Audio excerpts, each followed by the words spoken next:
जय हिंद फ्रेंड्स। स्वागत है आपका अपने चैनल एनबीपीएस फॉर सिविल सर्विसेज में।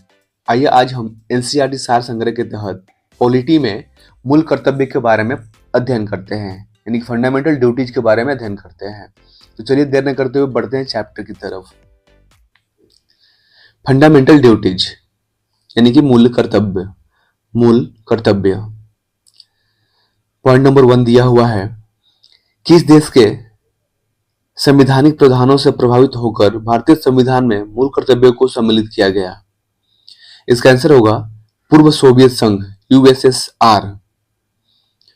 भारतीय संविधान के किस भाग में मौलिक कर्तव्य उल्लिखित है? भाग 4A में। स्वर्ण सिंह समिति ने संविधान में 8 मूल कर्तव्यों को जोड़े जाने का सुझाव दिया था, लेकिन 42वें संविधान संशोधन अधिनियम 1976 द्वारा 10 मूल कर्तव्यों को जोड़ा गया। भारतीय संविधान में मूल कर्तव्य किस समिति की अनुशंसा पर शामिल किए गए थे? इसका आंसर होगा सरदार स्वर्ण सिंह समिति 1976 ईस्वी में गठित। भारतीय संविधान में 11वें मूल कर्तव्य को किस संशोधन द्वारा जोड़ा गया था? 86वें संविधान संशोधन अधिनियम 2002 द्वारा। मूल कर्तव्यों की व्याख्या किन 2 वर्गों में रखा जाता है? नैतिक कर्तव्य तथा नागरिक कर्तव्य। मूल कर्तव्यों के अंतर्गत स्वतंत्रता संग्राम के उच्च आदर्शों का सम्मान कौन सा कर्तव्य माना जाता है? नैतिक कर्तव्य, मोरल ड्यूटी। नोट में क्या दिया हुआ है? प्राकृतिक पर्यावरण एवं वन्य जीव संरक्षण भारतीय नागरिकों के मूल कर्तव्यों में से एक है। ठीक है फ्रेंड्स। राष्ट्रीय महत्व के स्थानों और स्मारकों की रक्षा करना मौलिक कर्तव्य नहीं है, बल्कि राज्य के नीति निर्देशक तत्वों के अंग है। ठीक है। महिलाओं के सम्मान के लिए कुप्रथाओं का त्याग करना प्रत्येक भारतीय नागरिक का कर्तव्य है।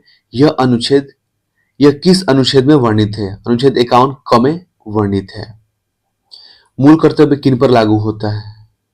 मूल कर्तव्य किन पर लागू होते हैं? केवल नागरिकों पर। नागरिकों के लिए 11 मौलिक कर्तव्य, 11 फंडामेंटल ड्यूटीज। ठीक है फ्रेंड्स, चलिए देखते हैं 11 कौन कौन से हैं। पहला, संविधान का पालन करें और उसके आदर्शों, संस्थाओं, राष्ट्रध्वज और राष्ट्रगान का आदर करें।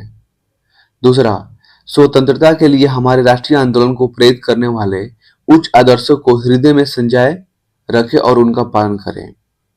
भारत की संप्रभुता, एकता और अखंडता की रक्षा करें और उसे अक्षुण्ण रखें।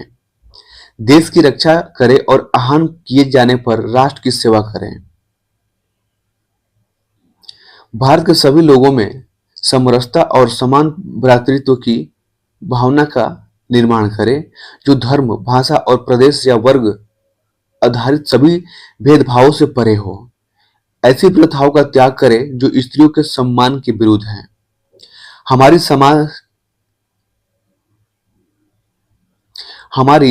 सामाजिक संस्कृति, कंपोजिट कल्चर की गौरवशाली परंपरा का महत्व समझें और उसका परिरक्षण करें।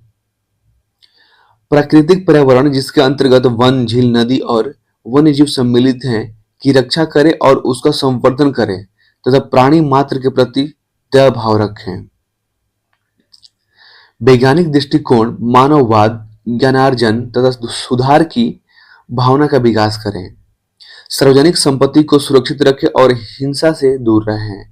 व्यक्तिगत और सामूहिक गतिविधियों के सभी क्षेत्रों में उत्कर्ष की ओर बढ़ने का सतत प्रयास करें, जिससे राष्ट्र निरंतर बढ़ते हुए प्रयत्न और उपलब्धि की नई ऊंचाइयों को प्राप्त करे। कर्तव्य नंबर 11 है, 6 वर्ष की आयु से 14 वर्ष की आयु के बच्चों के माता पिता और संरक्षक जो भी हो, उन्हें शिक्षा के अवसर प्रदान करें। इस कर्तव्य को संविधान के 86वें संशोधन अधिनियम 2002 की धारा 4 द्वारा जोड़ा गया है। ठीक है फ्रेंड्स, ये 11 नंबर जो कर्तव्य है बहुत इंपॉर्टेंट है, बहुत बार पूछ चुका है सारे एग्जामों में। किसी व्यक्ति को राष्ट्रगान गाने के लिए बाध्य किया जा सकता है। सर्वोच्च न्यायालय ने किस मामले में ऐसा कहा है? विजय इमैनुअल बनाम केरल राज्य 1986 में कहा है। चलिए देखते हैं नोट में क्या दिया। उच्च न्यायालय के मुख्य न्यायाधीश पी.एन. भगवती 1985 से 86 को जनहित याचिका के जनक फादर ऑफ पील कहा जाता है। धन्यवाद फ्रेंड्स, मिलते हैं अगले चैप्टर में।